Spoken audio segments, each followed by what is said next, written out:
ඔහුගේ සත්‍ය ඉතිහාසය අපි ඔබට කියන්නෙමු. ඔහුන් තරුණයන්ය. ඔහුන් තමන්ගේ දෙවියන්ව විශ්වාස කළහ. අපි ඔහුන්ට යහමගින් අදිහ කළෙමු. ඔහුන් නැගී සිට අපගේ දෙවියා අහසෙහි හා පොළොවෙහි දෙවියන්ය. ඔහු එර වෙන කිසිවෙකුත් දෙවියන් යයි අපි ආරාධනා නොකරන්නෙමු. එසේ ආරාධනා කළහොත් නියත වශයෙන්ම සීමාව ඉක්ම වූ වදනක් පවසන්නන් බවට පත්වෙමු යයි ඔහුන් කී මොහොතේදී අපි ඔහුන්ගේ සිත ස්ථීර කළෙමු. අපගේ මෙම ජනතාව ඔහු එර අන්දය දෙවියකු ලෙස ගත්තෝය. එසේ නම් ඔහුන් මෙහෙට පැහැදිලි සාධකයක් ගෙන ආයුතු නොවේද. අල්ලා මත මනක්කල්පිත බොරු කියන්නාට වඩා අපරාධකරුවා කවරෙකුද යයි කිව්වෝය. ඔහුන්ගෙන්ද ඔහුන් අල්ලා හැර නමදින දෙයින්ද ඔබ ඉවත් වන්නේ නම් ගුහාව වෙත යන්න. එවිට ඔබගේ දෙවියා ඔබට ඔහුගේ ආශිර්වාදය පතුරවනු ඇත. තවද ඔබට ඔබගේ මෙම කාරියන් පහසු මගක් සූදානං කරනුද ඇත යයි ඔහුන්ගේ අතර කෙනෙකු පැවසුවේය. එබවින් එම ගුහාවෙහි අවුරුද්ධ ගණනාවක් නිදා සිටින්නෙසේ ඔහුන්ගේ කන්හි මුද්‍රා තෙබුවෙමු.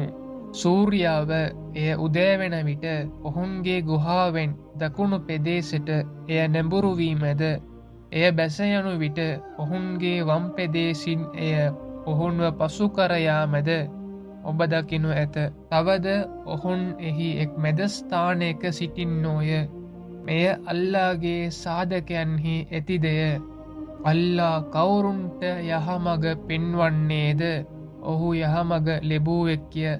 තවද කවුරුන්ව ඔහු වැරදි මගහි යොමු කළෙද ඔහුන්ට ඔබ ආරක්ෂයකු හෝ යහමග පෙන්වන්නෙකු ලබාගනු නොහැක.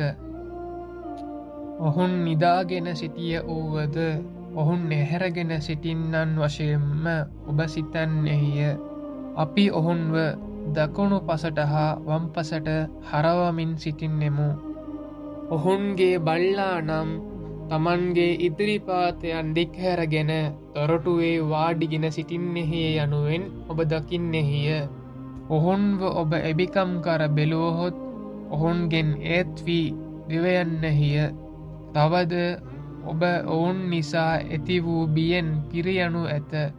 ඔහුන් එහි කොපමණ කලක් සිටිය යුද යන්න තමන් තුළ විමසා දෙනගනු පිණිස නිදාගන්නා ඔහුන්ව මෙසේ අපි නැගිට්ටව්වෙමු. ඔහුන්ගේ කෙනෙකු අන් අයගෙන් ඔබ කොපමණ වේලාවක් නින්දෙහි සිටි හෝදයි විමසුවේය. එයට ඔහුන්ගේ සමහරෙක් එක් දිනක් නැතහොත් එක් දවසකින් සුළු කොටසක් පිටින්නට එත්තෙමු යයි පැවසූහ. අන් අය ඔබ නින්දෙහි සිටි කාලය ඔබගේ දෙවියන්ම හොඳින් දන්නේය යයි පැවසූහ. ඔබගෙන් කෙනෙකු විත මෙම රෙදි කාසෙහිදී ඔහුව නගරයට යවනු.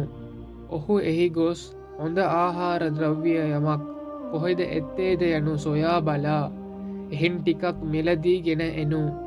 එහෙත් ඔබ ඔහුන්ගේ කිසිවෙකුත් දෙන නොගන්නාසේ ඉතාමත් ප්‍රවේශමින්ම ඔහු සිටිය යුතුය. මන්දයත් ඔහුන් ඔබව දැනගතහොත් ඔහුන් ඔබව ගල්ගසා මරා දමනු ඇත. නැතහොත් ඔබව තමන්ගේ ධර්මෙහි එක්කාසු අරිනු ඇත. එසේ එක්කාසු වූවානම් කිසි කලෙකත් ඔබ ජයග්‍රාණය අතර නොගන්නේය යයි කීහ. එම නගරවැසියන් නිශ්චය වශයෙන්ම අල්ලාගේ පොරොන්දුව සත්‍යයයිද අවසාන දිනය එය පෙමිනීමෙහි කිසිදු සැකයක් නැතියයිද ඔහුන් දැනගනු පිණිස එම ගුහාවසියන් වෙන ඔහුන්ව එම නගරවැසියන්ට අපි පෙන්වා දුන්නෙමු.